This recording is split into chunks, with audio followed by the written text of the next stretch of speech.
Morning, guys. Good morning. It's Sunday. Oh, man. It should be a great day today. Ravens don't play. Get a chance to watch all the games. Giants Panthers is on in about a half an hour. What do we say about that game? I'm not sure. We'll get to that in a second. Definitely not betting that one. But got to start here with Utah's athletic director. What's it, Mark Harlan? He's got to get fired. What are we doing? I don't know if you guys saw this last night. If you haven't, go watch it. Certain people just cannot be in charge of other people, especially young people. The athletic director of Utah makes an appearance at the news conference after his team blows a heartbreaking loss to BYU. Makes an appearance, won't take questions, and just says the game doesn't count. Essentially, I mean, it's so embarrassing.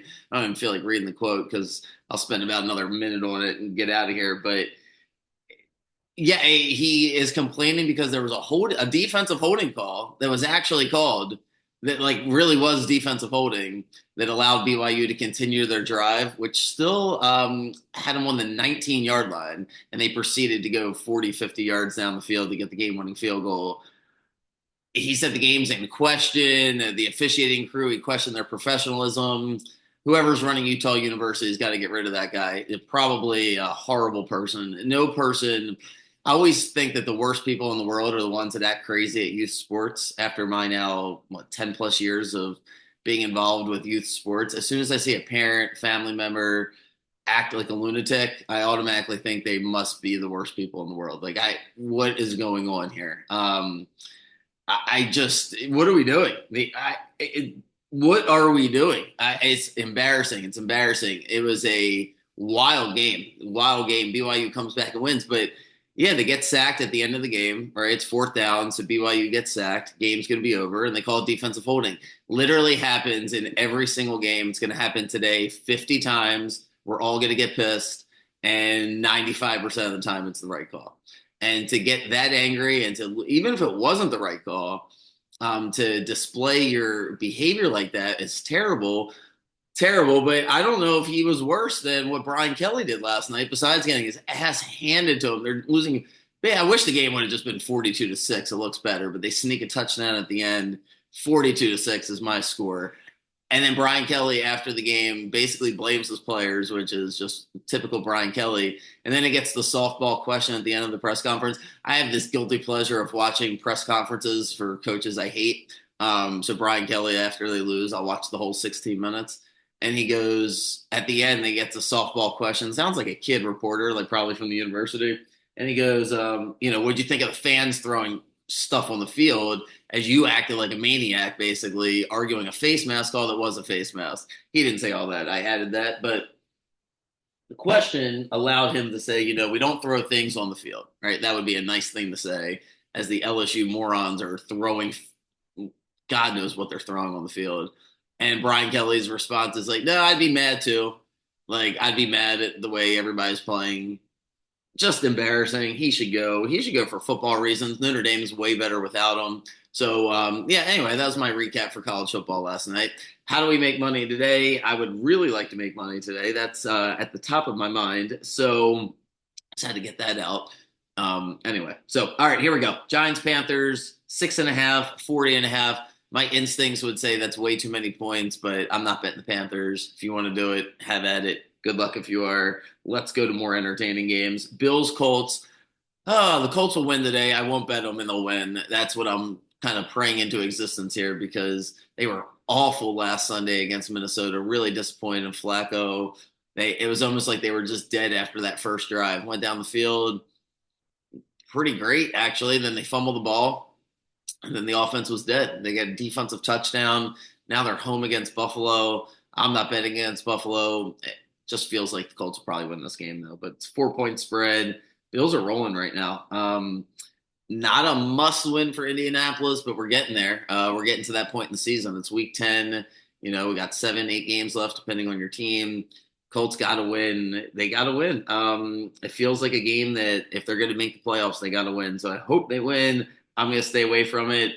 This game feels like a 24-0 game, maybe 21-3, maybe 28-6. I don't know how the Jags can be competitive against the Vikings. Mac Jones is going to be the quarterback. we haven't seen Mac Jones outside of New England where it was dysfunctional last year. So to give him a little bit of a break, but the Jags are dysfunctional and that Vikings defense is terrorizing. They played really good against the Colts last week, and I thought they could have been exploited in the passing game, and they really weren't. I don't know how the Jags are going to exploit them. Vikings, yeah, I'm going to take under Jags total points there. 7 points is a lot, but the Vikings are really good. That was my takeaway from last week watching that Colts game, watching the Vikings against the Lions, and the past few weeks against the Rams. They've been on TV a lot lately. Vikings are a good team. They're going to make the playoffs. They should win this game. No Trevor Lawrence for the Jags. And yeah, so that can't be a positive. I mean, he hasn't been great, but this certainly can't be a positive. Jags are going to fire the coach. Who coaches there? Don't know. Got to live in Jacksonville, so that's part of the gig. So I'm not sure. They probably get a young guy. Maybe Vrabel goes the back into coaching, but Jags suck. They'll probably lose and not be competitive. So like the Vikings today, this game is annoying me because I really want to take the Commanders, but I refuse to let the Squealers ruin my Sunday afternoon. And I'm just anxious about the rookie quarterback going up against the Steelers defense. Hope the Commanders win. They're 2.5 point favorites. But yeah, we get the Steelers next week, so it should be. Oh man, that'll be really, really, really fun next week. But Pittsburgh is playing well. Can't take that away from them. Surprise, Washington's 2.5 point favorites. I guess there's a lot of money coming in on Washington early in the week because yeah, people don't want to bet against Daniels right now. Washington's just covering every game. They're playing great. They beat the Giants last week. Should be this is, excuse me, probably the best game of the day. It'll be the game that gets the big TV for me. Washington, probably be half Pittsburgh fans there, so I don't really know if it's a home game. Going to be a great game. If Russell Wilson holds onto the ball, Pittsburgh probably sneaks out of there. That's my takeaway. Hope Washington wins. Kind of have the same feeling that I do about the Colts. More confident that the Commanders can pull it out than the Colts, but I'll stay away from both of them and just root. This is my favorite game of the day. You can't talk me out of it. I'll buy the 0.5 point just in case I get backdoored here. But the Falcons are 3.5 point favorites against the Saints. I'll take the 3. Dennis Allen sucked as a head coach, but this new guy is not going to be any better. The Saints suck. They really do. They're a terrible franchise. Derek Carr's terrible, and the GM just came out and said he's not going to tear it all down. I mean, you got to tear it all down. They haven't wanted to tear it all down in forever. They've just rode this post Breeze. What's it like 3 years now, and it just sucks. They suck. I like the Falcons. I know it's a rivalry game, but the crowd just won't be into it. I don't think the team's going to rally behind the new coach. I think the team actually liked Dennis Allen. I think Dennis Allen's like a really nice guy who just can't be a head coach. He's a defensive coordinator. He shut down Tom Brady. I mean, he can't be a dummy and shut down Tom Brady. What did he do? Like 4 or 5 games in a row when Brady was at the Bucks. The Saints defense would terrorize them. Remember that Thursday night game where it was like 35-0 and the Bucks couldn't do anything. Yeah, so he's obviously got a good head on his shoulders, be a defensive coordinator. Seem to be well liked. I don't think they get a bump. I think the Falcons just roll them today. Broncos Chiefs, fascinating to watch this game. Chiefs -7.5. I'm not going to give the points, but I thought the Broncos played actually pretty good against Ravens last week. That was my take. I think the Broncos keep this game close to the fourth quarter. Feels like a defensive game where the Broncos will play really, really, really conservative. They will try to just keep the Chiefs off the field. And likewise, the Chiefs are going to let Bo Nix, beat them. So I think the Chiefs are going to run the ball. That's where you attack Denver. You don't really want to throw the ball, although Lamar made it look pretty easy last week. The defensive secondary for Denver's tough.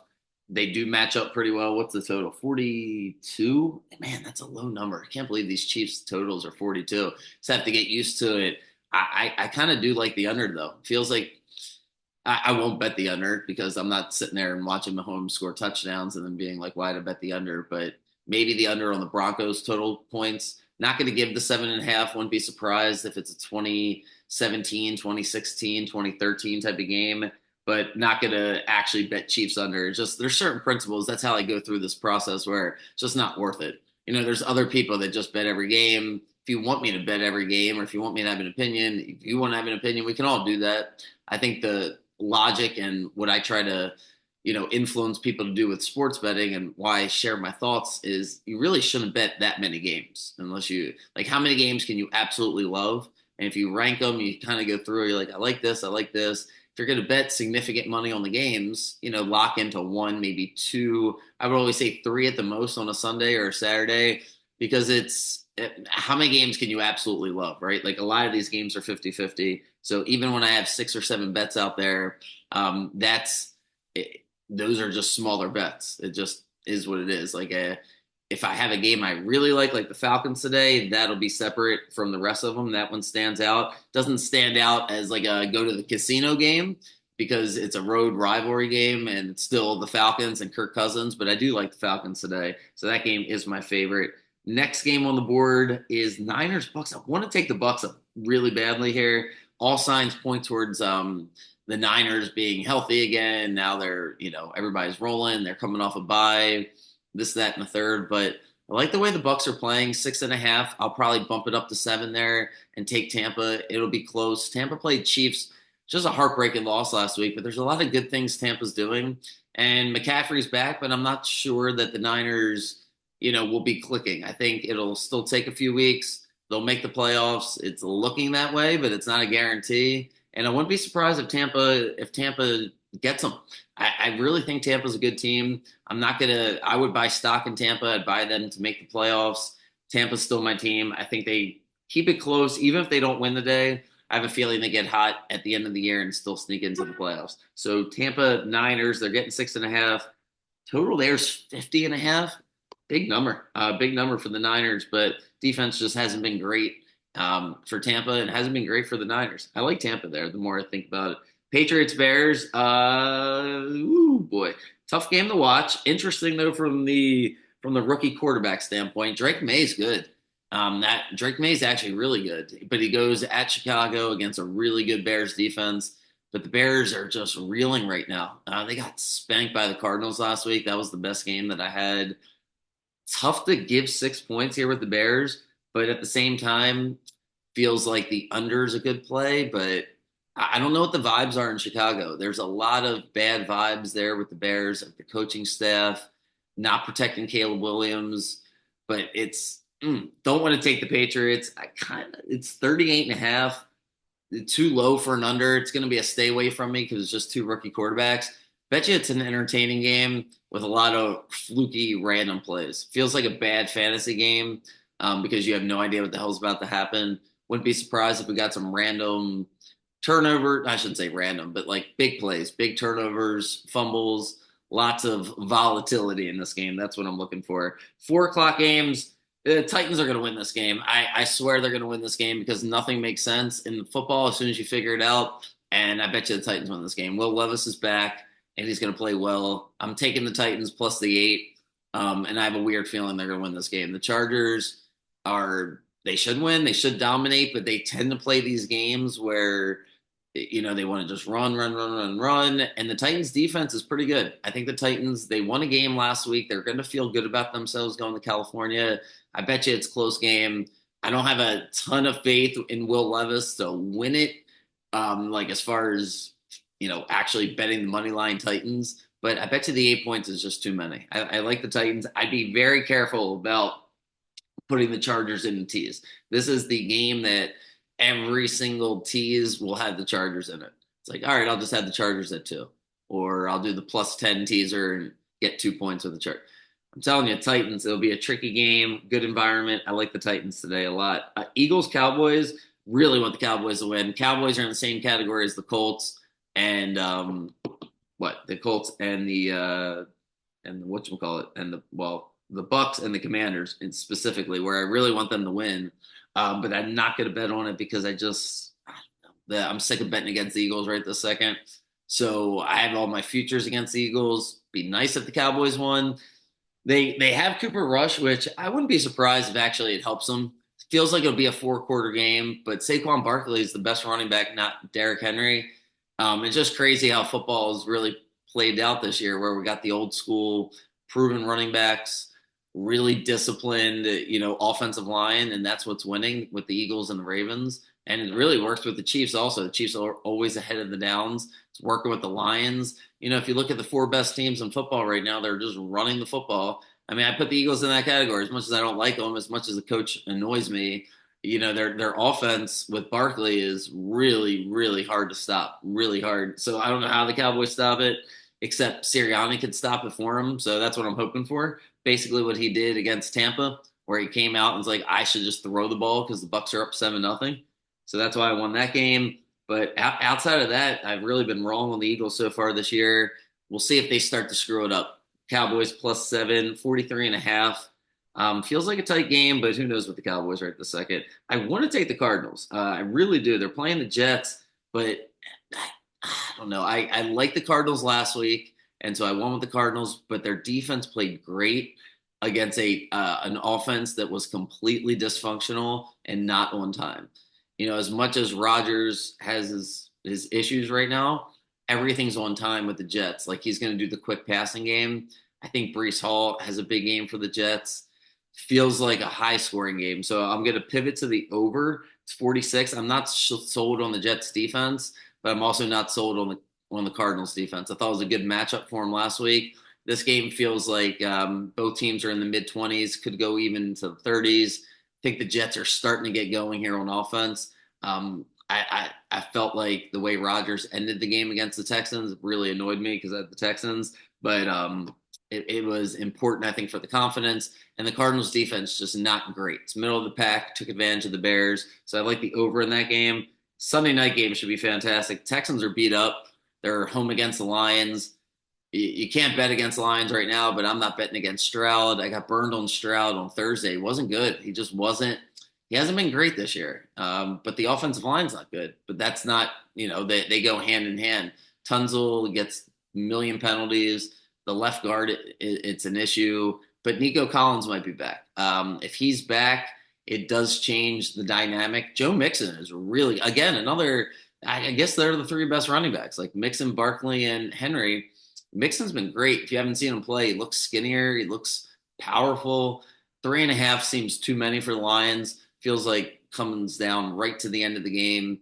And yeah, so but at the same time, Lions just keep winning. They're just rolling right now. So should be a great game. Main bet will be the Falcons. I'll have that typed up though. I like about 5 or 6 bets, so I'll have that typed up for you guys. Good luck on the Giants Panthers. Happy Jack had a good day yesterday. I know yeah, so happy for him. He was 4-1, I believe, so that's good.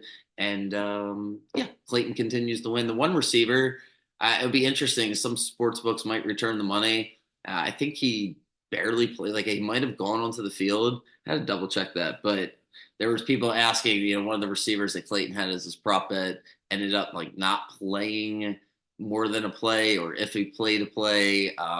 So some sports books will return that. Some will say it sucks. That's your problem. Baseball, you get your money back if the guy's not in the lineup. Football, it's a little dicey. Depends on the book. If he doesn't play, he's not active, you're good. But college football, yeah, got to be careful. So that's that. But besides that, he won the other 2 bets easily, of course. So there he goes. See you guys tomorrow morning. Have the bets out here. Good luck. And yeah, go Commanders more than anything. So Ravens can extend the lead, or I guess get the lead here in the AFC North, and then we play them next week. So, all right, see you guys.